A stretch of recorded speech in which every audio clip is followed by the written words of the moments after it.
Good morning, good evening, good afternoon, wherever you are in the world. This is Tommy with Tommy's Top Picks, here to give you your weekly roundup podcast. And John's here. How's it going? Good. We had a busy week. We played a lot of games. Yes, we did. It was a very fun week. I love release week. It's the best. It's the best. Outsiders is fun. It is very fun. It is. Yeah, I might be biased, but I love it. We went to 2 pre-releases, so our main topic this week is going to be talking about all the games we played and the March Madness of the TCG industry and everything that March is bringing us. It's both so news much. and product. Yeah, so much stuff is coming right now, so it's amazing. Yeah. Good time to be in TCGs. Yeah, absolutely. Exciting time. I don't know. Yeah. I don't know. There's a lot going on. Yeah. It feels like spring, you know? How spring kind of you come out of hibernation, everything's like very active. That's what it feels like, and it's happening in the TCG world. Yeah. The flowers of flesh and blood are blooming. The Grand Archive, I don't know. I was trying to think of a good analogy for flowers and smelling the flowers, but then it sounded kind of gross because Grand Archive. Dear Lord. I was like, never mind. Don't smell the flowers of Grand Archive. Well, on that note, we can. Do you want to talk about Grand Archive? Because we played it. Yeah, we did. This will be pretty short because we only played the one game. We but we played the starter decks. We sleeved we'll those jump up. into the flesh and blood part. But yeah, what did you think? Slight tangent before we dive into that. I picked up at the pre-release. I picked up the Batgirl sleeves, the new Dragon Shield Batgirl sleeves. The art is pretty awesome. The quality is pretty awful. Oh, is it really? Like the bottom edges are all like busted fringe. up. Oh, that's a And so, shame like, because they look good. Like from the art, back. absolutely. But if it would be very easy to mark with like because they're very distinctly fringed. Oh, geez. So I can't use those. You can't use that in a tournament. Yeah. So they are going to be the Lorraine sleeves for my starter deck. Got it. But yeah, so yeah, it was Grand a lot of fun. I don't know. I remembered what I enjoyed about the game because it's been a while since we've actually played. It has been. Yeah, we had to look at the rules again because it had been a minute. Yeah, but it was kind of like riding a bike. We picked it up pretty quickly. Yeah, we were back into it, and Tommy was doing his swords go burr strategy that he does. If you've watched our video, it's what you're familiar. Does. It's the main it is of the game. 100%. Unfortunately, I feel like the decks are not very well balanced. Now, maybe I'm not playing Ray correctly. He's a setup deck for sure. When he gets there, it's a powerhouse. He can basically flip through his entire deck very quickly, pitch stack, and then build a combo that destroys the opponent. On steroids. Yeah, it's crazy. It's actually really cool when it works. It's nowhere close to being possible. Well, unless I'm just really bad and there's something I'm missing, which is very possible. I don't think it's viable to get it done in time with the Lorraine deck. The Lorraine deck can kill you probably round 5 or 6, I would guess, at latest. Yeah, and you basically need at least 5 or 6. It depends on your draw. And also, there's this card called Dungeon Guide that levels you up really quickly. Yeah, I suppose if you could somehow figure out how to level up twice in turn 1, then Ray has a chance, which means you have to draw the 2 Dungeon Guides first turn. So your odds are very much against you. But in a constructed deck, you can have 4. Okay, yeah, but it still feels very unlikely. 60-card deck. Yeah, sure.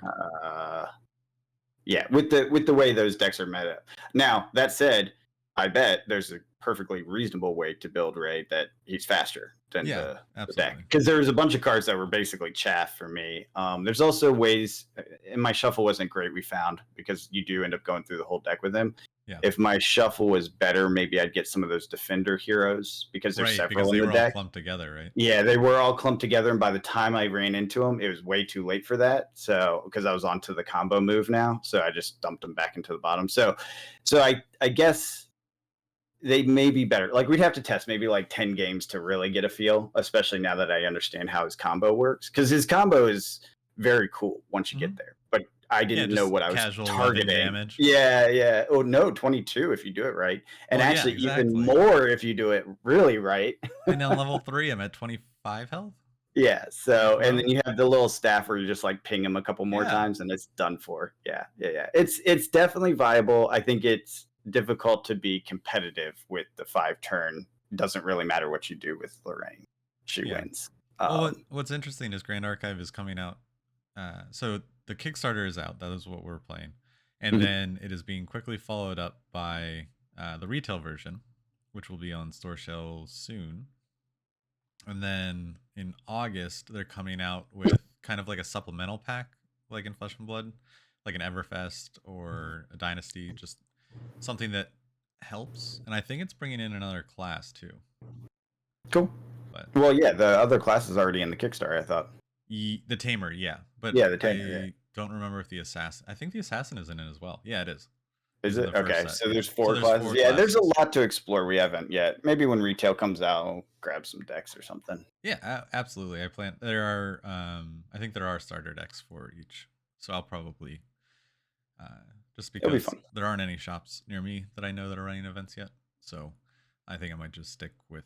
It might just be you and me playing starter decks whenever they come out, which I'm honestly okay with. Like, they're not that expensive. The game's fun enough, for sure. It is fun. It is fun. I did enjoy it. I'm glad. So I won, quote unquote. Yeah, you did. Because Tommy took 3 turns of not hitting me. I wanted to see how that...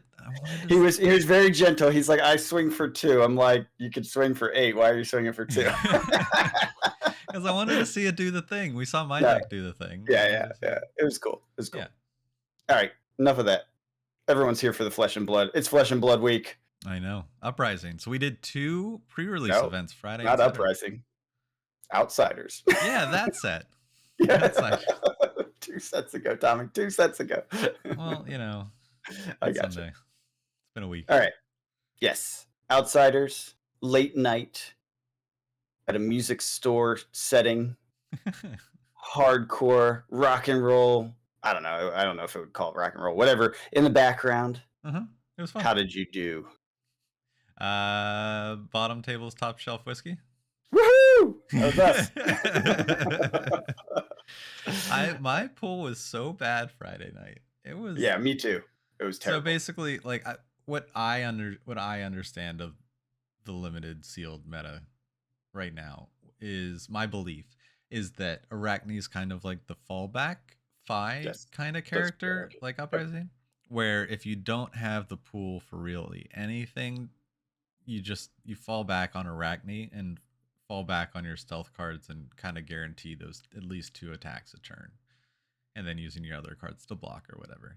Yeah, and you hope you get enough stealth cards where that's even a viable plan, because it is possible you don't. Right, and thankfully I did. So it was decent. I did win 1 game against some guy named John. He was kind of booty, but I lost my other 3 games. They were all close, though. They felt good. One, I really misplayed and played a sneak attack thinking that I could activate Fisticuffs over top of it to give it the +4, but I did not use the superpower of reading cards, and it said played an attack reaction this turn. Right. And so if you use Azuri, then that counts because her hero ability is an attack reaction. So you have played an attack reaction this turn. Yeah, or if it's a combo, if it's your second thing in a swing, and you did a reaction in previous chain. But yes, yeah. No, I think it's this chain link. Is it? Well, that makes it even more useless for people. Yeah, I think it's this chain link. So I think it's just an Azuri card. I'm pulling it up, but yeah, go ahead. Yeah, it's chain link. God, that is really super useless. Well, I mean, it's Draft Chaff except nice and Azuri. It's a rare though. Yeah. That should be useful for more than Azuri. Oh well. It's 4 for 2. It's only a block 2, yeah. Yeah, if it was a block 3. But I don't know. It was fine. It went well. The other games were close. How are your games Friday? Okay, Friday was amazing. So I forced Azuri because I wanted to. Uzurai, I think is actually how you say it, but whatever. Everyone's calling it Azuri. And it was terrible. My deck had almost no reactions, which are pretty key to make her actually get over the top. I barely had enough cards to get to 30. Like I was struggling to get my last 5 cards because everything it was like block 2 inefficient hits. I'm like, oh great, this is all I have left. Wrong color, wrong way, like just it was terrible. It was really bad pile. And I lost every single game. I did get close on a bunch of them. So I feel like if I was, sharper, more attentive, whatever, I might have been able to pull off a pull it through at the end trick. Right. If I was just like more aware of how the different cards worked and everything, because at the end when you're both down to like 1 or 2 or whatever, it's that trick, right? And absolutely. I was always out of steam by that point. So if I was maybe more careful on my pitching, I could have maybe pulled some wins in, but it's fine. I didn't really care. I was there to have a good time. I lost everything except the one where the person dropped and had to go home. So I won 1 game against a non-opponent. That was fantastic. But that's fine. You walked away with some cool stuff. I did. We had a door prize, and because this is the only thing they're hosting in March at that place, I got the Uzuri mat, which is part of the armory, because they had a bunch of extra stuff from previous kits that they hadn't been able to give out. So they were like, okay, this is the only thing this month. We'll door prize everyone that came, and it was great. I was super pleased with that. That was You're fantastic. All set for Uzuri. I am. I'm ready. Yeah.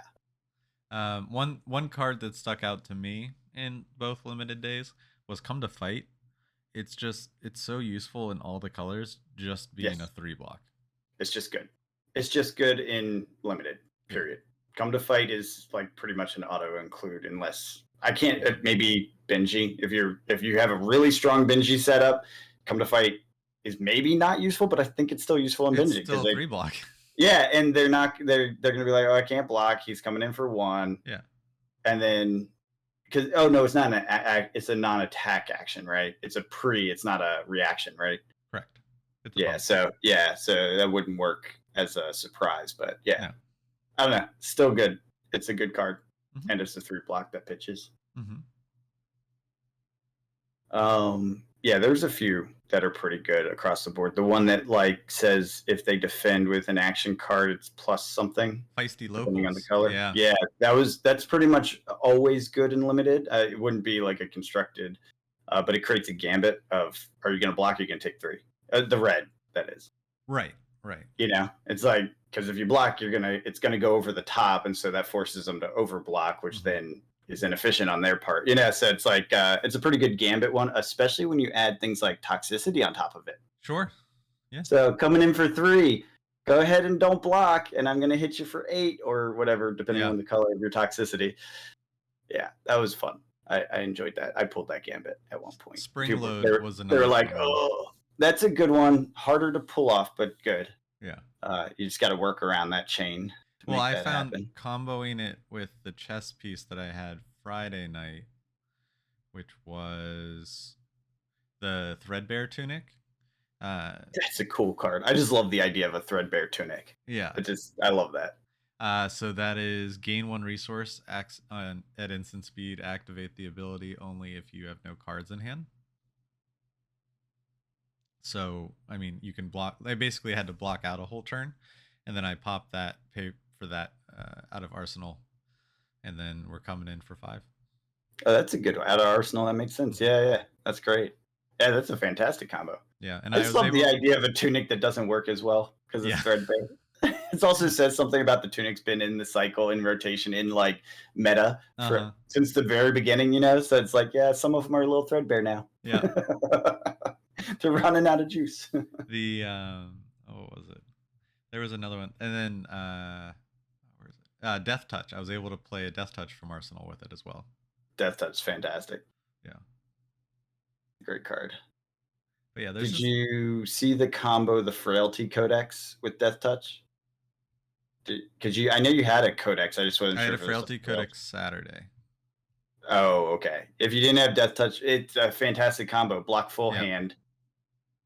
Except for the Codex, play Codex, get your Death Touch out of graveyard, put it in Arsenal, and because that's go again, you can just play it right there if you have the resource. Yep. Yeah, that's a fun combo, and disgusting, like just disgusting, because now you're blocking 9 theoretically, depending on your blocks. and swinging 6+2 if you hit, you know? Yeah.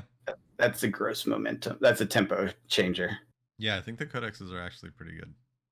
For LT seems like the best because of the functionality on it, like what you go do. Yeah. I think the other ones might find edge cases because they're like out of hand or whatever. Like they do different things the way they work. So if you have game plans that work with their functionality, sure. The frailty one seems like the easiest to make it work no matter what. Getting an attack at for Zuri. Yeah, exactly. For Zuri, I can't speak to the other classes. Yeah. Everything is a Zuri context for me. If you didn't know. If it's not good in a Zuri, it's not a good card. Exactly. Cool. Anything else from that evening? Not from that evening. Yeah. So we ended up at the bottom tables, and because it was St. Patty's Day, the shop was closed, so it wasn't like open anyone come in situation. We were told not to be open about it, but we could drink. So I had a bottle of Irish whiskey that was imported, and we were all poor man drinking out of the bottle. It was terrible. Very sad to take a fine whiskey that with a little water will open up beautifully. Yeah, it's true. Drink it out of the bottle. Like it's a very different experience, but it was fun. It was funny. It was a good night with friends. Yes, it was. But then Saturday, we went to our usual locals, and John did very well. I did. I say I won, but it's only because they got 2 kits there. And as a result, the top 2 won. I came in second, so therefore I won. I got the winning support, Zuri Cold Foil in the mat. So I got 2 different play mats over this weekend, and Zuri Cold Foil, and then of course the promos for the traps. Yeah, those are cool. Yeah, right. Like I got loot this weekend. I got loot. It felt good. Yeah, that one I played Arachne. I switched. I actually had a pretty good Arachne pile. I thought it was mediocre, but turns out I guess reactions are less common than I thought. So I had enough where I think maybe every other hand or so I would have a defense or an attack reaction. That's pretty good. Yeah, that puts you over if you play it right. You know what I mean? Like that will get you there because surprise this way or surprise that way, that's value gain, you know? Yeah. And so it worked. And the best single hand of the day was the last one. Final matchup against one of our better players, tier 2 judge. Shout out. I don't want to say his name in case he doesn't want people to know about it, but we were playing. It was very good. I was down to 2. He was down to 3, and it was as if I was a genius pitch stacker. My hand brought out 2 attack reactions. 2. So he swung in from the previous round. I was like, okay, I'll just wait and keep the 2 attack reactions if I can't afford to, because I was down low on life, and he got me down to like 1 or 2. Yeah. And then I swung in with 1 stealth card, which then of course indicates like a go again, right? Yeah, 2 cards in hand. So he's thinking go again, you know, he's not thinking 2 attack reactions. Right. He took a long time to decide. So he sensed danger. Yeah, like he was like, but he's like, I know it could be a reaction. He was really thinking it through. And so he blocked, and I think he only blocked for 2. And so I added an additional 5, which then took it over here. And I was ready to be crushed, because I was like, if he has a defense reaction, this is the game. Like he wins. You know what I mean? Right. And he did not. So I won. And that was a fantastic battle. And it reminded me of why I love this game. Because like that pacing and stuff, I was like, it's almost like I meant to pitch stack it. I absolutely did not. I'm not that good. I never remember a pitch stack. I'm very bad at that. I can barely keep track of my board state. I'm not good at this game. I enjoy it though. But it did. It reminded me of the mental duel, the dance. Absolutely. Like, okay, if I go power hard in the beginning, I might get a lead on life, but then at the end, I'm out of steam, and then like how to save things. And I did intentionally save the reactions, knowing that that's how you finish a game. I I'm not sure how they ended up right next to each other. I didn't do on purpose. I didn't think about that. It had to have been 2 different turns where I pitched them. So, and I just happened to put them in the right order because I'm not that good. Nice. Yeah, it worked out. But that was fantastic. That was such a good reminder of like the heat coming in late with the crazy turns over the top, the surprises, whatever. It just was like, oh yeah. So nice. Reinvigorated and inspired me. I'm gonna take Azuri and build a couple different versions. I have some plans with some surprises, some go again, some stealth, some, all the little tricks. She's got a lot of tricks. Some fries. Surprise! Some supplies, some fries. All the different fries. Yeah, I don't know. I had fun this weekend with the pre-releases. Yeah, it was a blast. So something I thought was worth pointing out, I realized, go again once per turn, fairly consistently, is worth 1 life. We now have a value for go again. You know how I've always said unconditional go again is super freaking powerful. Yeah, it's worth 1 life to do it once per turn. Yep. And there's cards that allow you to combo even more. Yep. So it tells you something. That's how much it's worth. A whole life point. And I think, I don't know if Ellis has heard the world, because everyone was talking about this. It wasn't just me. Talk about how powerful unconditional go again is. But it's definitely reflected in Arachne. What's it called? This one. Solitary confinement. Yeah, solitary confinement. The fact that they see it as powerful enough to reduce his life total. That's pretty cool. That's pretty interesting to see. Yeah. Yeah, it's nice to have a value to that. I think it's a little low, but you think it should be 2? It should be 2, I think. But it's 2 in CC, so he doesn't have a CC counterpart. Oh, that's right. He's just a blitzy guy. Yep. Oh, I forgot about that. Oh, that's a shame. I kind of want him to be in CC. I would play the original Arachne over that. Go again? Yeah. With 2 life down? Yeah, because you want contracts. I wouldn't build him that way. I'd build him as a go wide, go again. Well, yeah, if his hero ability was that, obviously. That's what I mean. I prefer the hero ability of the contracts. That's just because you like Mill. You're biased towards Mill. Correct. Yeah, okay. Not because it's good. I'm saying I think Arachne adult go again Arachne would be good. Sure. That would be fun. I would enjoy that. I was thinking of different ways to play that with the different reactions, because there's a couple of different reaction ways you can go with the shred and the stealth additions that add the things, and then you also have go again, so you don't know when they have a card in hand, are they going to go over top, so defend 1 or defend 2 cards, right? Or are they going to go wide and swing a second time? So with that gambit, you don't really know which way to go, which I like the idea of, assassins having surprise attack. Oh, yeah, I mean, that's on theme. Great. I love it. I'm so excited. What do you think about the other classes? Because we haven't talked about those at all yet. Yeah, so on Saturday, I played Riptide, which was the first time I've played Ranger in Limited. I went 1-3, but my games were close. And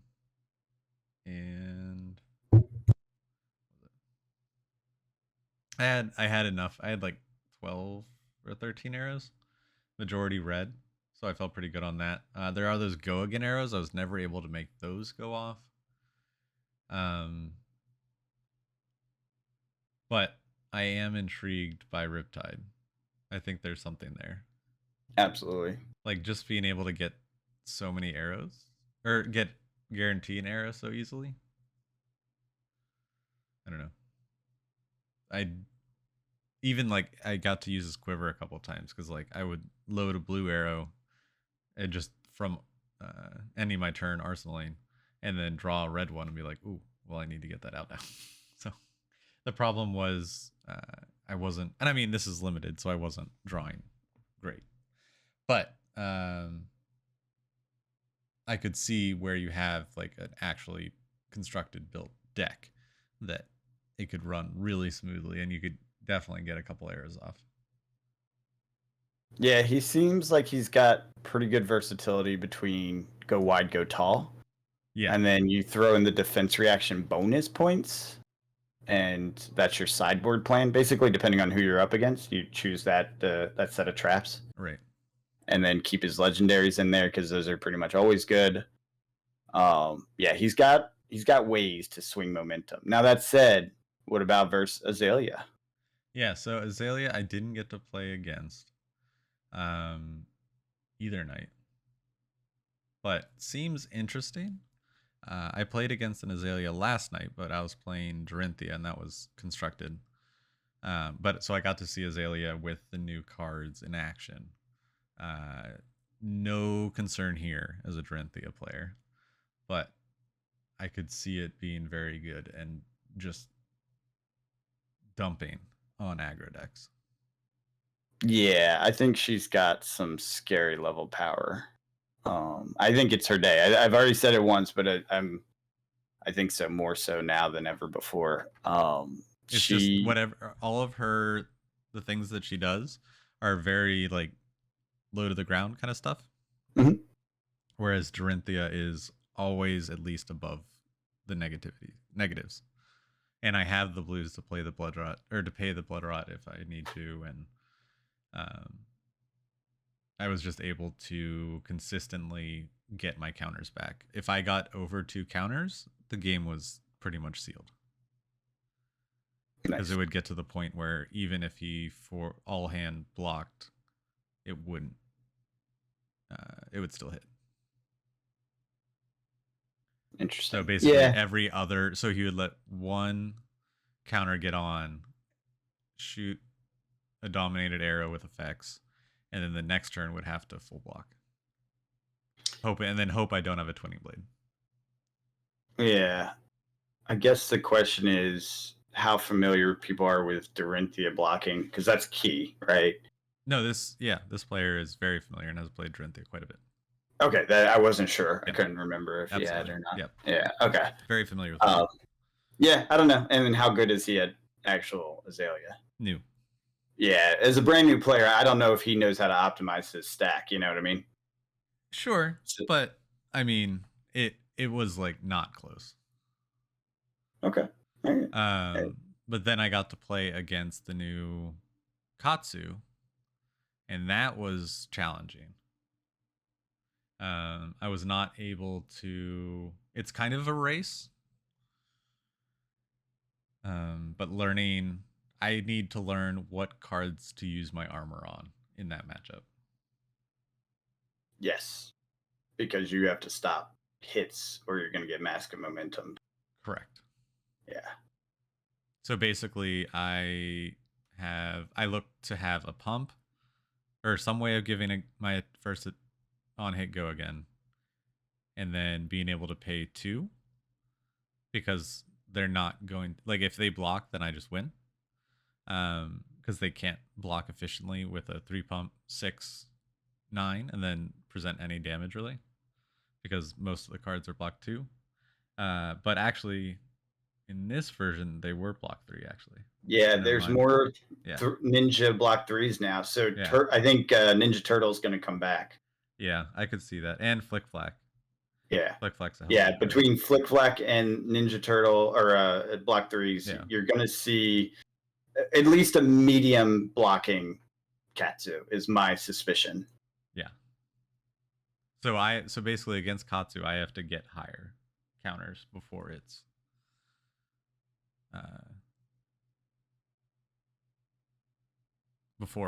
kind of predetermined. Yeah.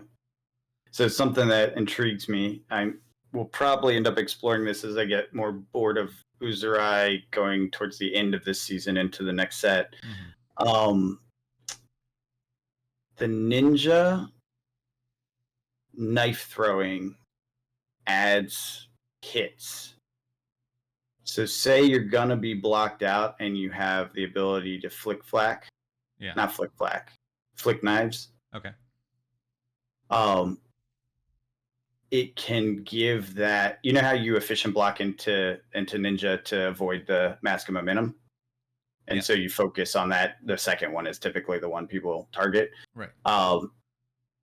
With the knife flicking, presuming they're efficient on their reload and everything else, because that is a big deck question if there's enough of it to make it work, you can force that chain link to hit. Right. Meaning they'll get their mask, which will make your opponent's turn incredibly inefficient or your turn very efficient. It's in the rules. They did release the write-up for all of the cards, so the dagger counts as the hit for the chain link? For the chain link, yes. So that's okay. So and it's an auto hit unless you have damage. Prevent damage, like an Oasis or something like that. But then that's still inefficient because now you're using it for one freaking dagger damage. Yeah. It's gross. Maybe you play blue Oasis? Yeah, maybe. You know what I mean? Like, I was trying to think, how do you prevent this in a consistent way? It's going to be tricky. Turns? Yeah, and then that just adds another surprise for the ninja, right? So that's... I don't know if it's going to end up being meta or not, but probably by the end of the season, I will experiment with that deck because I love the idea of a ninja that just throws daggers, to like mess up your day. It's like classic ninja. That's why they wanted it anyways. They like the idea of the ninja that always had knives coming out of their sleeves or whatever. Yeah, I love that. I love on theme, and I want to do that one. And the dagger throwing it doesn't work with Assassin very well. I have tried. You can't build a dagger assassin. It's a nice little extra 1 damage when you need it to finish a game or whatever. Yeah. But it's not great. It's not great as a theme. I think it might work as a theme in Ninja to get the Mask of Momentum triggers more often, which then, of course, allows you to gain value. Yeah, that makes sense. Yeah. So, anyways, I thought that was fun when I saw that. I was like, I was reading through the card descriptions. Yeah. So, cool. No tigers, though. I really wanted Tiger Katsu to be a thing. No, I don't think so. Yeah, I don't think so either. When I saw the cards, I was sad about that. Let us know in the comments. Eventually. Yeah, let us know. Yeah, they'll have it stay. Is there. It just needs its enablers. That's the enabler was not in the set, which I was hoping it was. And then when I read what all the cards were, I was like, none of these apply to tigers. I was like, that makes me sad. I like tigers. So maybe Dusk and Dawn. Yeah. I mean, it is a supplemental set, right? So everyone will get something. And we should get some ninja cards. Theme. Not really what? It's not really ninja themed, so we could see them just push archetype, either daggers or because I mean in Dynasty they tried to push the axes on Dorinthia, right? Could be the same sort of thing. Or just that would be fun. So just a quick shout out to our shop, only because I just got an email that I sold the last of my full art oil slick raised foil Phyrexian all will be one lands. Yeah, they just all sold, thankfully all to one person, so I only have to pay shipping once instead of 3 times because those cards cost so little that shipping costs more if you track it, which I tend to. So you end up not making any money on it, which is fine. I don't care. We're trying to get our shop up to level 4, seller level 4. So check out the link in the description below. Please check out our TCG shop. And if you see anything you like or you want to request something, feel free to reach out to us. And we are trying to get our shop up to level 4 so that we have access to the tools and things to get it to be full and professional. It's a thing. It's happening. It's coming together. And we've been making sales like crazy over the last week or so. Yeah. It's been great. Yeah. And if you're looking for other ways to support the channel, we have a Patreon. You can hop in there, join the Discord, join the discussion of all the things that we do. Oh, we definitely talk about all. Like things that we talk about on the podcast, we're talking about in the Discord all week. Yeah. All the rules, all the things. We have 2 high-tier judges, tier 2 judges, I think. Tier 1, tier 2 is just about to be a thing, I think.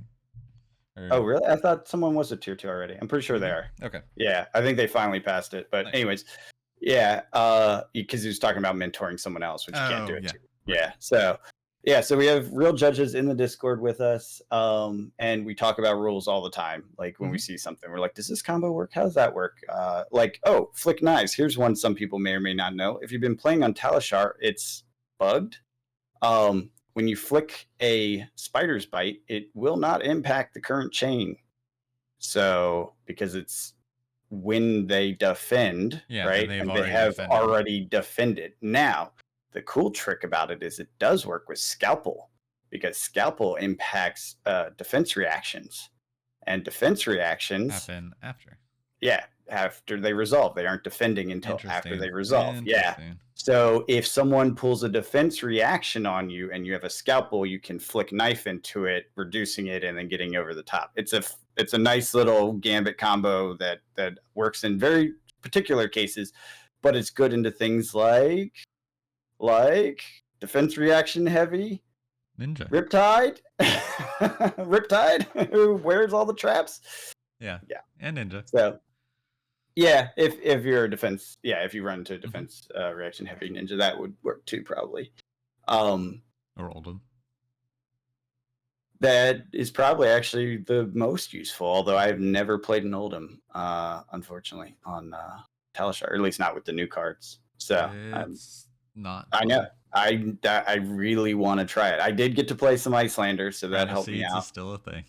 Yeah, I know, right? Like, I want to see what it's like playing into the top meta, and it just is not showing up on Talishar. It's honestly, it's one of the things that's kept me on Dorinthia, for sure. Oh, really? What's it? Just why? You can, it's actually a good game. Like, you can actually fatigue an Oldhim because they're just having to overblock. So you're using minimal cards. So you can just, the scariest thing you can present to them as a Dorinthia player is just pitch 3, and then they block with 3 cards. And then that's actually fantastic. I love that. So you're not dealing damage, but you are ripping, grinding their deck away. Yeah, interesting. And if they don't, you punish them. You give it go again. So I saw something during our games. This just reminded me of it, and I'm curious. It was that last round, and you got fatigued out, and it was by a Riptide, right? Yeah, and he was down to a couple cards too.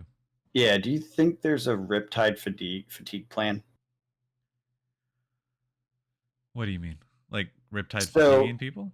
Yeah, like a CC version, efficient defenses, traps, gaining bonus damage. You know what I mean? Yeah. And doing like the other defense reactions, because that's one thing I never played with when I messed with them. I messed with traps, but I didn't mess with sink belows and all the rest in there. So like highly defensive Riptide that I could see it grinds people down that way. I could see it. Yeah, I hope it's not, because I feel like it would be fun to play against. No, it wouldn't. I would much rather play against that than Oldhim. Yeah. Okay. Because Oldhim has the consistent, like, I block 2 by pitching a card. Yeah, that's true. So, just between Crown of Seeds and the shield, it's just so much prevented damage. But the reason Dorinthia doesn't really struggle with it is because you are not using cards. That prevented damage is not prevented from cards. It's from your weapon that you're just constantly threatening. Gotcha. Interesting. Yeah. We will see if Dorinthia is just in the meta. Games. It's the mind games. Yeah, I love the mind games. Yeah, and the other thing is people switch decks a lot, and they learn how to play against Dorinthia with their deck, but every time they're on a different deck, they need to learn how to play against Dorinthia with that deck. Because it pretty much always the same? No. What's the differences? It depends on if you're like mainly 2 block or mainly 3 block. If you're mainly 3 block, then you can allow 2 counters on before you have to give me a full hand. And hope I don't have a twinning blade. And then if you are mainly 2 block, then you only have, it's every other turn pretty much. Gotcha. Unless you really have to overblock the first, or the first to stop you from being able to do the second. No, you stop the second you prevent the second counter. Right. And then if you have 3 blocks, you can prevent the third counter. Gotcha. Interesting. Just because of like my attack reaction, I usually only will be able to pump it by I'm pumping it to 6, and then if you present 12, then that's 4 cards for a 3 block. Right. That makes sense. So you can only do that so much. Right, and then I have to have an attack reaction to go over it, and then maybe you only blocked. Maybe you have defense reactions, and then you can get over that with the defense reaction. Like flick flack, and then just pumps up everything. So So you can goad out. With Ninja can actually goad out the attack reactions, which is really interesting. Because like I think I'm up, and then the flick flag comes in, and then everything gets bumped. Interesting. Yeah. It's interesting. But then Ninja's one that I need to get better at playing against. But there's so many different kinds of ninjas, so you need to figure out which. Well, and I don't think you're playing against. Yeah, I don't think anyone knows yet what Ninja is going to look like. I think Fi is going to be pretty similar. You think to Katsu? No, like Fi is going to be pretty similar to. Oh yeah, I don't think Fi is changing at all. No, I'm talking about Katsu. Yeah. Sorry, I should have said Katsu, not Ninja, because like what type of Katsu? I don't think we know yet. No, I think it might be kind of like a dash thing where it could just be either. It could be a turtle or it could be aggressive. Yeah, based on local meta or whatever, like what people are really seeing against it. Yeah, it's possible. We'll see. Yeah, I mean, local meta is the only real thing that matters to me. So, unless you're going competitive, Road to Nationals coming up, all that stuff. Our shop doesn't even have one. We don't even. There's like no Road to Nationals close to us. Well, that's not the truth for everyone listening to this podcast. Right. But hashtag Tommy, my Road to Nationals is going. I know, but I was talking about how we were talking about me going competitive. And people will go to other Roads to Nationals. Won't you go to other Roads to Nationals? And we're also going to Baltimore, right? That's a calling, right? Yeah. You're going to play in that? Yeah. So that's a different meta, right? Sure, but you say you only care about local meta, but then you go play in the big tournaments. Yeah, but I don't care how well I do it, though. I'm not like going there to just try and win. I'm going there to have fun and play against new people. So you just bring a deck and don't care what you run into? Yeah, I bring Dorinthia. I bring the deck I'm most comfortable on, and then just see what happens. Weird. Why? Why is that weird? It's fine. It's a very healthy approach to the game. I figure if you're going to go play in a big tournament, you want to actually get like win. Like you not win the tournament, but like do well. Yeah, of course I want to do well. But I'm not going to be like, oh man, like But you're not going to put any extra effort into doing well. No, I do. When we get closer, once the meta is like more established after Outsiders, and before that, I'm going to be grinding games all the time. Oh, so what you're saying is you actually do care about the meta besides the local. Yeah. That was my whole point. Yes. I care. No, did I say care? Or did I say was important? Pretty sure I said what was important to me. I think you said care, but that's okay. Same thing. We'll go with it. Tommy's right. Yeah. Hashtag Tommy's right. I don't know. I just think, I go to these events. I try hard. I put in the effort, but I don't want to. I'm not like disappointed. You're not worried about the results. Yeah. My point was like, you care about the other meta because you want to do well, and therefore you put effort in to learn how to play against the other meta, right? Right. Well, we see there's a decent variety of decks that are. No, I disagree. There's a variety, but I don't think it's like all the different actual meta decks. You know what I mean? No. And again, that's why I grind games on Teleshare, so that I can see the other decks. Yeah, although like I said, Teleshare has been terrible representation for me. Now I've only really been super buggy. Really? I haven't had any problem. We had to keep refreshing last night when we were playing. Like, we would just be like, I mean, to be fair, both of us were not in a mental state of mind that would notice these things, but we were just, we'd be like, you're gonna choose that instant? And they were like, what? I'm waiting on you. And then we'd both have to refresh. Oh, okay. And then it would show where the game state actually was. Yeah, that could just be too many people hitting the servers at once. It does happen. That's what I meant by buggy.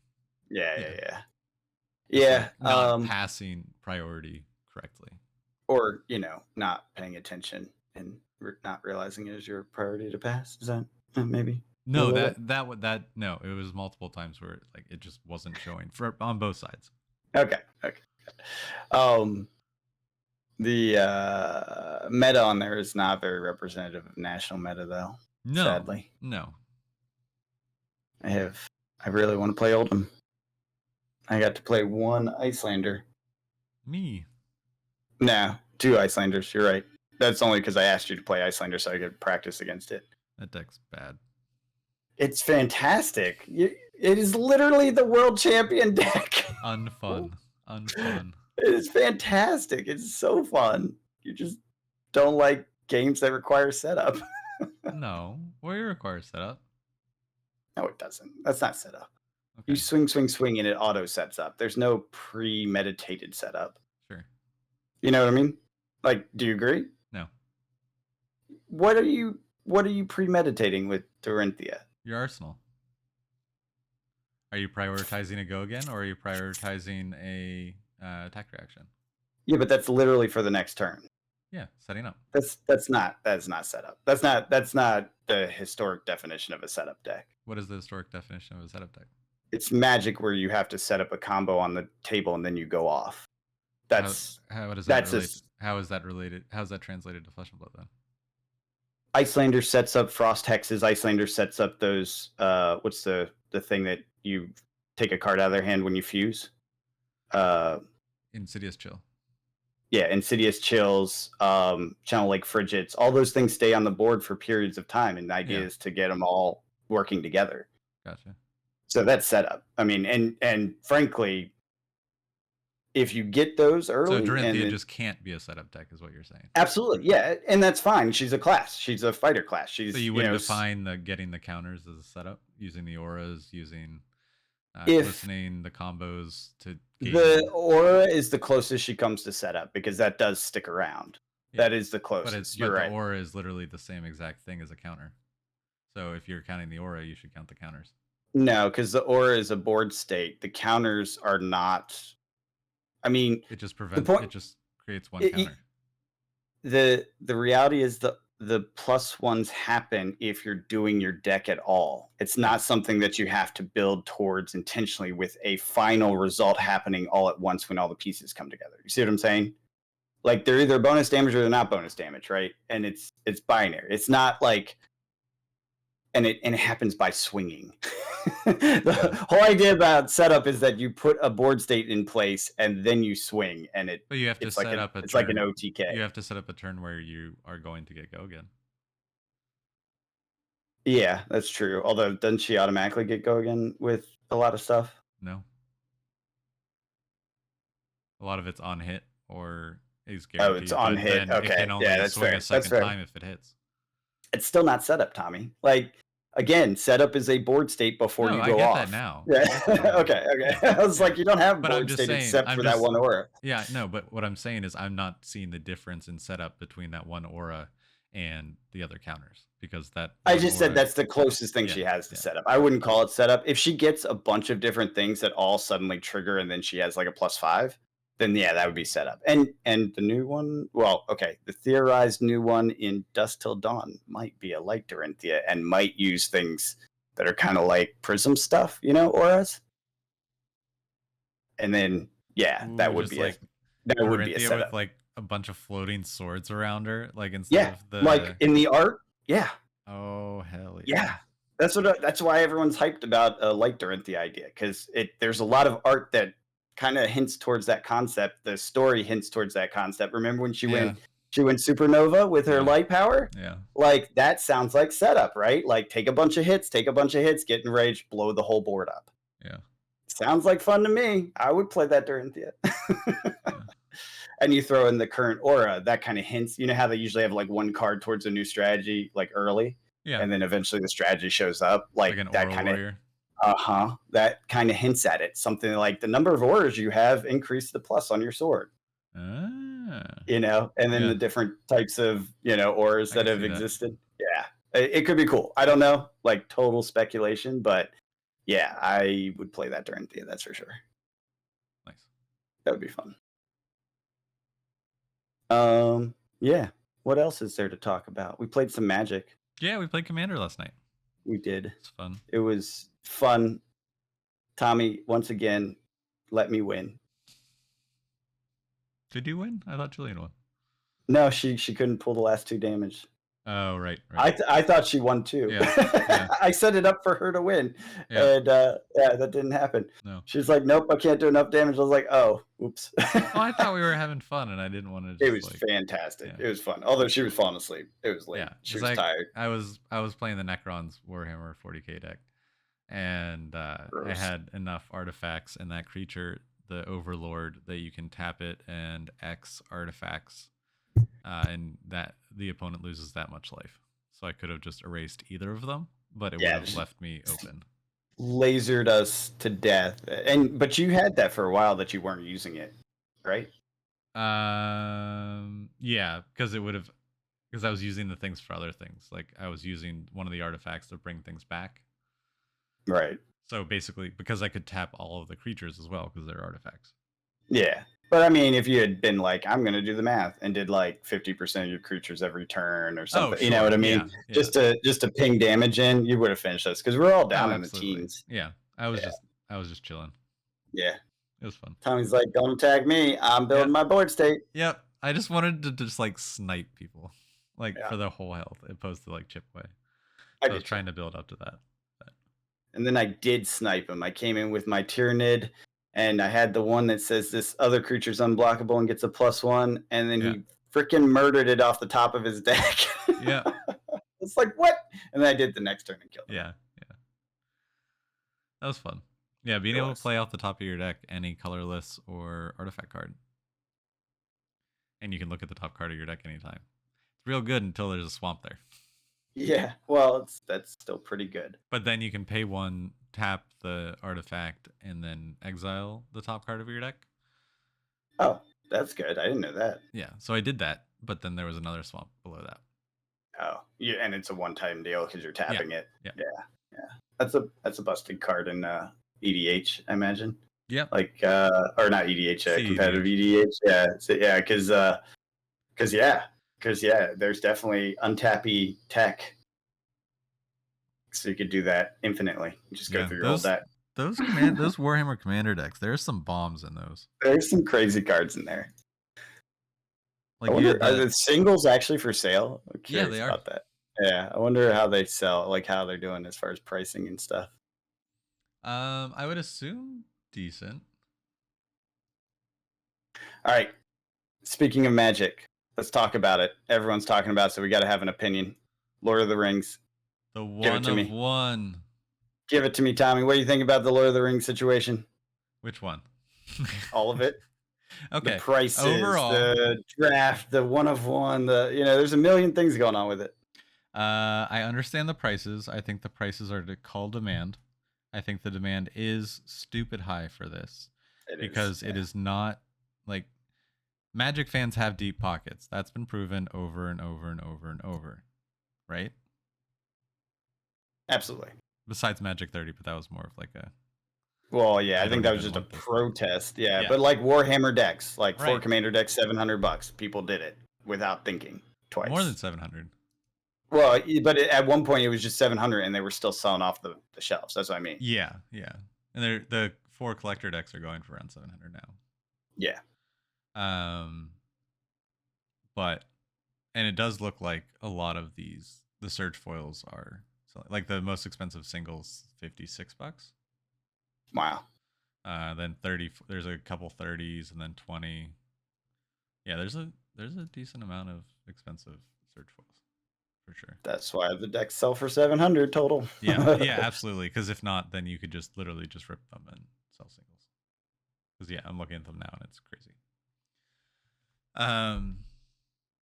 But for Lord of the Rings, I am very excited to play it. I am not going to be chasing the one of one. I am avoiding the collector box, just because it has the farthest to fall.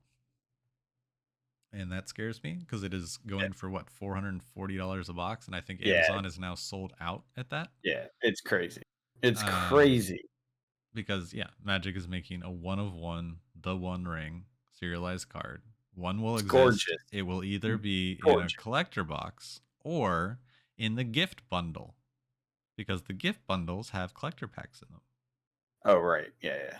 I was like, wait, what? So just a random Timmy could get a gift bundle from grandma from Target or Walmart, and he opens it up and no one ever sees that card because little Timmy just doesn't know what he had and he has the One Ring. I kind of love that idea, honestly. And it should be kept secret and it should be kept safe. Kept safe. I love it. And thrown into Mountain Doom. No. I think thrown into Mountain Doom. Yes, live stream, throw it into Mountain Doom. But honestly, you might be able to make more money in the long run making a YouTube channel, going to a mountain, and throwing it into the volcano. I feel like you got to ham it up and be like, Isildur! You gotta have someone dressed in cosplay. Like, absolutely. Throw it into it! And he just like grabs it and he's like, it's mine. It's my precious. And then walks away with it. Men are weak. That's right. That'd be so funny. I am a huge Lord of the Rings fan. So it's just one of those things where I am going to be playing this set. Period. Just like that. Are you going to make a redraftable Card-a-Majig box or a cube out of it or something of that nature? Yeah, I probably will. Cool. Well, I'll play that. Because I've really been enjoying limited Magic. I've been playing a lot on Arena, grinding between 2 different accounts, just getting gold and then doing draft. I got to do a Strixhaven draft, which was pretty fun. It's a great set to draft. I love that set. That was such a fun draft. That was, I think, my first one in a store at COVID times. I went to a store and played it, and it was a blast. That's the premier deck right now, or the premier draft right now. I think Crimson Vow is the quick, so I'm not doing that. Why? What's the difference? I don't remember. It's just very force red, black vampires or lose. Okay. Oh, just the set, just not the quick verse premiere. I see. I see. Yeah, I choose based on the set, not really based on. Yeah. I mean, you get better rewards in Premiere. I did Phyrexia Premiere before that ended, and I walked away with 5 wins, which was pretty cool. That's awesome. Well done. Yeah, I'm getting pretty good at that set. It's fun. You can kind of just make your own deck. Like, once you know what because almost every 1-drop in that set is overvalue. So if you just throw a bunch of 1-drops in, you almost always gain first board state. You land a couple toxic, then you lean in. You don't usually kill them with toxic, but then you can get them to corrupted at 3. And then there's all these like 4 and 5 drop bombs that are just even more of a bomb if they're corrupted. So you get a bunch of 1s out and then you get them up to 3 and then you just gain the benefit for the rest of the game. Yeah, that's the way. This is the way. But that's not Lord of the Rings. So I don't know. Yeah, I'm definitely going to be playing a lot of limited. I plan on going to the pre-release at our locals just because I have not played Magic in person at a shop in a very long time. It's fun time. It's good vibe. Well, vibe is, Magic crowd, but but it seems like this is going to draw in Lord of the Rings fans. It's just going to be really crazy. This is the first time. I think this is really the first time Magic is going to be able to like bring in new people in a long time. Yeah. Like a lot of new nerds are going to be looking at Magic again. Again, yes, this is how their business model works. This is why whenever we talk about it, it's like Magic is not gonna die no matter how much they piss people off because they'll just drop an IP there's a next constant year. Flood that's of huge. People. There's a constant of people joining and leaving Magic at the same time, constantly. And they built the business around it. They're like, if you leave, that's okay. We'll bring other people in. Yeah, exactly. We'll bring other people in with this IP or this thing. And then they'll get pissed off in 3 years. IP thing is new. Yeah, I mean, sort of. Outside IP is new. IP isn't, because think about it. What they do is bring back Innistrad. The class. Yeah, no, I know. Yeah, bring back. That's what they did before. So now they're just stretching into other worlds with it. Right. Speaking of which, side tangent, Flesh and Blood, that whole wheel thing and bringing people back for their favorite area. Yeah. That's a whole nother. It's a thing. We'll talk about that later. So quick comment on that, just so people know what we're talking about. Look at the back of your Flesh and Blood card. At the top is Monarch. Next to it's Arya. Next to it's a dragon. So that's got to be your Uprising and Dynasty. Down below is a little spider. So that's your pits. And then the bottom one we're speculating is Dust Till Dawn. and then it goes on from there around the circle. And so you can kind of get an idea of where we're going for each of the sets going forward. Take a look, see if it's real or conspiracy theory. I think it's real. It's pretty cool. Yeah. Yeah, and then just imagine us cycling through that. So like every couple of years we get it. We go back to Aria. We go back to. Yep. And so you know how they said the cards will always end up having a use? Yeah. That's how you make sure that happens, because you'll be back in the realm that the cards came from. Therefore, you'll get more support, blah, blah, blah. Mm-hmm. Yep. It's 100%. I think it's real. And for those of you who don't know, if you haven't been involved for super long, one of the things that most people, I guess, don't really know unless they were involved in the beginning or earlier days is that WT Arc and Crew were added after the design of the original set, which was supposed to be Monarch. Correct. So that makes sense for people. They're like, well, what about all these other sets? That's why the sets are the way they are. They're trainer sets, and they were added because Monarch was too hard to learn by itself without context. And thank goodness, because this game wouldn't exist if they hadn't done that. Monarch was not the place to start. Absolutely not. But I mean, they learned. Yep. Back to Lord of the Rings. Yeah, I do think I will end up making a Cumajig. I think the majority. So what I have on order now, and cheaper. I've been able to find some good discounts, and I have the gift bundle on order, which I don't think actually comes out till November. Oh, wow. I think it's like their Christmas thing. Yeah, that makes sense. But they had it improperly priced. They had it priced as on Amazon as the same price as the regular bundle. So I pre-ordered it, and it is holding at that price. Lucky you. That's a good one. Yeah. So that's why I wasn't going to get it, but then I saw that and I was like, yeah, no. Yeah, yes. Yeah. Yep. For the price of that one pack, essentially you get the 8 and then the box, and it has Gandalf on the box, so I just really want that box. It's Gandalf the flying art on an eagle. Yes, the art looks amazing in this set. Everything I've seen so far, I'm like yeah. Is there, speaking of that, any shelf pieces? Anything you're gonna buy the single to put it on the shelf because? Not yet. Okay. There's some really cool full. I mean, the 101. Well, yeah, if you got that, but yeah, no one's gonna. I don't think that would sit on my shelf. I think currently the bounty is over 100K. Someone's offered for it. Yeah, but you can't say that you pulled it. Yeah, you got to keep it secret. Mm-hmm. Keep it safe. Because I honestly, here's my theory. I'm not touching the collector boxes because they're too expensive. However, once the one ring is pulled, if it is public knowledge that it has been pulled, what happens? Do they stay at 440? I mean, there's more in them than just the one ring. I know, but how much of a premium is that keeping on it? I don't know. I mean, and the question for me is, how many are there? I know they've released some of the numbers. I'm not sure they've released all of them, but the rings for the dwarves, the humans, and the elves all are serialized as well. Yep. Do we know how many total there are? Yes, 300, not 600 and 900. It's based on 3 were given to the dwarves, 6 were given to the elves, 9 to the world of men.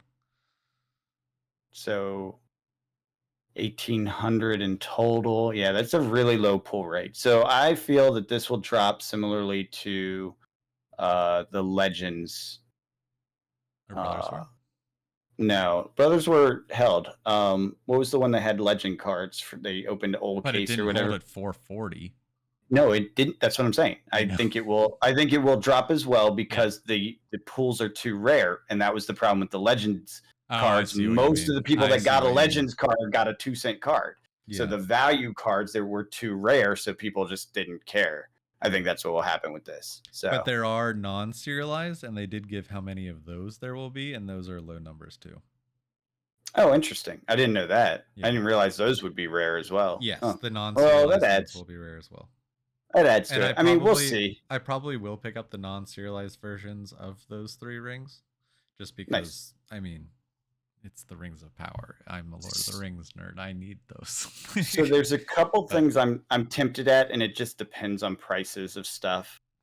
So there's some full arts that fit together into like a whole picture. Like the Gollum, Sam, Frodo. Yeah, ring. Yeah. So those kind of want to do that. Yeah, those will be really cheap because those are going to be included in the bundles. Those are the promos in the bundles. Okay, so if all that's cheap and the map, that's the other one. The map is the lands. If you put them all together, it's the map. So I've done this before. I've done collage of cards. I did it with Rudy cards and some old cards and stuff. I would definitely set up a frame and do the map and do the scene with the ring and just stick it on my wall, because that feels like a nice piece of art. It's not about the cards. It's about Lord of the Rings and nerd art, and I love that. And they're beautiful. Like, they are gorgeous. So absolutely, I would probably do that. I'm on board with that plan. Yeah. But I wonder if there's other ones in there, because they have like the Shire in one of them that's a full art. Is there other unrevealed full like? Well, did you see the box topper? The box topper is the Great Henge. That's like a $70 card. I did see that. They reprinted it. It's like, oof, that's gonna hurt some people. Yeah, I sold mine. Did you already? I wasn't sure if you had. I couldn't remember. Oh no, wait, no. It's for sale. So if you would like a Great Henge. Oh no, it did sell. It did sell.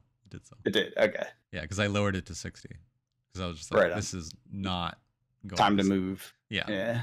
Before everyone's. But what if they have one of like the spiders? Because they have the Samwise with the light orb in his hand and Sting. Yeah. Where he rescued. Like, what if they have one of those like full art styles? So that is the second Sam. So we've seen multiple Sams. So there are going to be multiple cards of the same hero.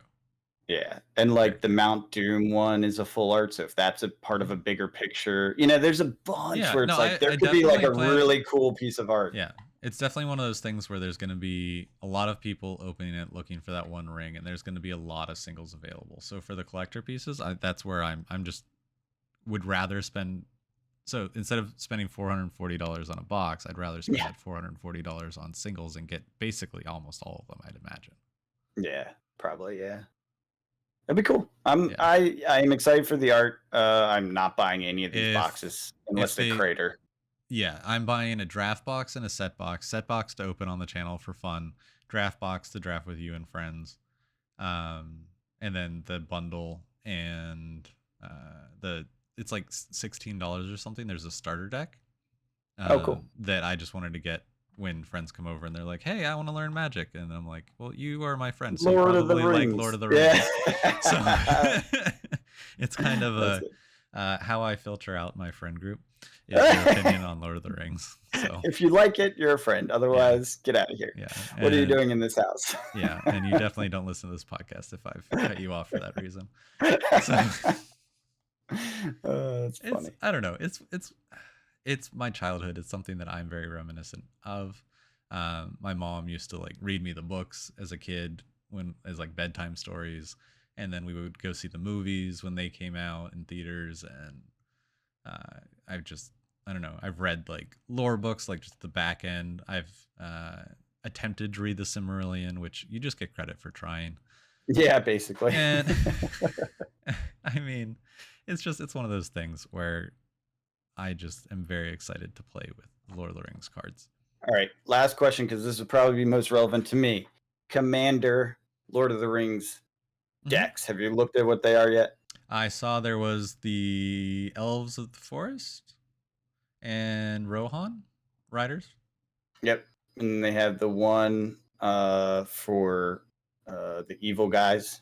Oh, okay. Is it Mordor or? I think it's Allies of Mordor or something like that. Okay. It's something like that. And then food and something. And that's the Hobbits. Food and Fellowship. That's it. Oh, that's pretty cool. Yeah, there was a Sam card that generates food like constantly. Yeah. The Sam Commander. Yeah, so that's going to be hilarious. So 4 decks. Yeah, let's see. The Hosts of Mordor is what they call it. Elven Council, Riders of Rohan, and Food and Fellowship. So what do you think? You're going to have those? You're going to play those like we do the Warhammer ones? Yeah. Oh, absolutely. Yeah, I forgot I do have those pre-ordered. Okay, yeah, because they don't have like the special gold edition. They're just the regular ones. Amazon had them on sale individually for $46 each. So okay, I have no idea if that's a good price. They were like, I think 60 something. Okay. So I was just like, they are on sale of some kind. I will pre-order them because Amazon doesn't charge you until it ships. Yeah. So I just figured it's not till June, so I can just put it out there. But now I pulled this up. There's the showcase cards I had not seen. Have you seen those? Was it the one with the like circle of Elvish script around them? Yeah, it's the ring text. Yeah, the Tom Bombadil is one I need. Okay, why? It's just him glowing in the middle of the forest. Sounds very Tom Bombadil-y.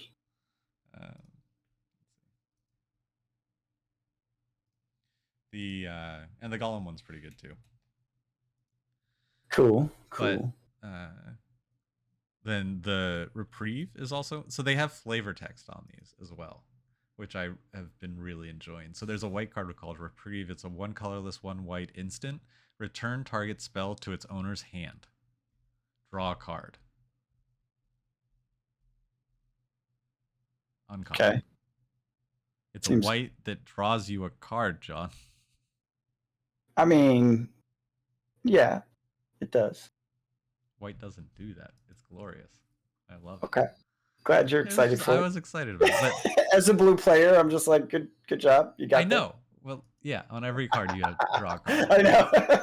So I'm like, okay. The command. So I'm really hoping to see some really cool sagas in this set. Because, it would make sense. Yeah. I mean, you have the Tom Bombadil legendary creature, which is obviously set up for Commander. As long as there are 4 or more lore counters among sagas you control, Tom Bombadil has hexproof and indestructible. Whenever the final chapter ability of a saga you control resolves, reveal cards from the top of your library until you reveal a saga card. Put that card onto the battlefield and the rest of the on the bottom of your library in a random order. This ability triggers only once each turn. Yeah, that is good. And he's a 5 color, so he's like the super commander combo with the sagas. That's pretty. Keep the sagas rolling. Yeah. That is pretty neat, and especially with the more recent sagas that like transform into creatures. Yeah. That's real fun. I like that. That's cool. Yeah, that would be a fun commander. Oh my! Is Tommy really gonna build a new commander deck? Tom Bombadil, absolutely. Only using. In a minute. Yeah. I was gonna say only using Lord of the Rings cards, but I was like, wait, there's not gonna be enough sagas. No, yeah, you don't want to do that. That won't work. But, on the white card where I was talking about Reprieve, there's a flavor text that says, as Faramir and Eowyn stood, so their hands met and clasped, though they did not know it. I don't understand how that's possible, but that's okay. It didn't. Well, I think clasp is the wrong word. Like they're both just like having their breath taken away, looking over this balcony, and their hands are like right next to each other on the balcony. But I don't know. Cool. I'm here for you love it. You're in love. That's why I brought it up, because I knew you'd be able to babble about it for a while. Went from 40 minutes to I was like, this will fill in the rest of the time with no problem the Samwise showcase. Oh man. Tommy's like, I'll be fine. I'm gonna be very careful. I'm just gonna buy him on Amazon at discount. It'll be fun. And now he's like, I'm gonna buy 500 singles. Yes, no, I see it. Singles. I see it. Yeah. I'm gonna do it the smart way. And I really hope Ultra Pro makes binders for this, which I assume they would, because they do because this is like the Modern Horizon of the year. Probably, yeah. They made Modern Horizon binders, so I need to see if those are for pre-order, because those sell out really fast. But yeah, this is definitely a binder set for me. Makes sense. The art's beautiful. It's a good binder set. I would like just being able to open this up and like flip through a Lord of the Rings binder. Yeah. It makes sense. Like that I don't always get behind binders, but that one I'm like 100%. Yeah, I get it. There was other things we were going to talk about besides Lord of the Rings. Was there? It's fine. We're going to leave it off there. Oh, it's so good. I'm just looking at these maps. The one that upsets me is Sauron the Ludless Eye. Yeah, I don't like that either. Only thing I can think of is there's some sort of copyright over the way it was produced in the movies. Yeah, so they couldn't do it. And if they didn't do it because of how iconic it was, people would be like, "What the heck is this?" Yeah. Like if they did something totally different. It more so just looks like repurposed magic art, I think, is my thing. Like magic art. Sure. Yeah. I mean, the fact that it's not a eye, it's the mouth. It's like you got the wrong one there, bud. Yeah. That's what bothers me about it. But again, I think I think is probably IP. I think the lidless eye is probably protected specifically by Peter Jackson or whoever owns the rights to the movie stuff. Because clearly this isn't derived directly from the movie. The way the art's done, yeah, they definitely tried to not be the movie. No, they've said that they're leaning on the books. Yeah. So, and, like, because you can see it in like the extended or the Borderless Shire, and what else? It's probably a rights thing. Yeah, the you cannot. Did you see the you cannot pass card? Yes, love it. Destroy target creature that blocked or was blocked by a legendary creature this turn. Yep. Cannot pass. You shall not pass. And then what was the other one? There are a couple more that I wanted to call out. You can't call out every single one that's been revealed, Tommy. I'm not. You've been here long enough. It's the Tommy, art. if you haven't gathered, Tommy loves Lord of the Rings. Just a little bit. It's the art on Gandalf the Grey showcase. Okay. It has. I haven't seen with that him one. like I'm sending it to you on Discord. It's him falling in Khazad-dûm. Oh, in the Balrog's hand. The Balrog's Nice. hand, yeah. Well, I love red blue. Yeah, and I like how they. So in my only critique of Outsiders is I do not, and I understand why they did it, but I don't like the dual class cards and the dual borders. Oh yeah, because it's a jarring, asymmetrical. Yeah, but in this with the red blue and then like the ring, it works. Does look good. Does look good. Like having that as the commander. I don't know. I'm here for it. it. I guess you could make him a commander, huh? I didn't actually look at him that closely for that. Maybe that'll be my counter. Maybe that'll be my Bombadil counter commander. Yeah. You may tap or untap target permanent. Whenever you cast an instant or sorcery spell, choose one that hasn't been chosen. So you can do all 4 of these each turn if you're playing 4 spells. Yes, and if you're red-blue and you're not playing 4 spells a turn, what are you even doing with your life? Right, and one of them is to copy the target instant or sorcery spell. Oh, I know. It's a red-blue classic. Yeah. Like it when I read it before, I was like, oh yeah, this is a red-blue, all right. Yeah, but he's only 3/4, 5 costs. Like he's got some good stuff, but I don't know. And you hate playing my red-blue deck, so I probably won't build that because you would just be mad at me. No, if it's Gandalf, it's fine. If it's Gandalf, Solitaire is okay. Yeah, because he's definitely built to help. Okay. That's what I'm saying. He's built to help Solitaire. I get to untap my mana or my rock or whatever that gives me more mana to keep going, or my artifact that copies a spell and then copies a spell that copies a spell and then copies a spell that copies a spell. I don't know what you're worried about. Paying 5 mana for. Yeah, no, I get it. He's powerful. Yeah. I'm just like, I typically want my commanders to be cheaper than 5 so I can get them going for earlier. But with red blue, it makes sense because at that point you need your board state set up to get all your reverberates and your was it harmonic harpsichord or whatever the heck that thing is that copies things. Love that thing. Anyways, all right, we've rambled enough about Lord of the Rings. Fair. Let's wrap it up. Cool. Well, if you enjoyed listening to us ramble about all things March Madness, we didn't even talk about all the March Madness things. The new Pokemon set's coming out in like 2 weeks, a week. That is true. That was one thing we didn't talk about. I'm not sure what we would say about it. I don't know much about it other than I'm hyped and we'll be selling it. Yes. So until next week, we will catch you guys later. Have a good one.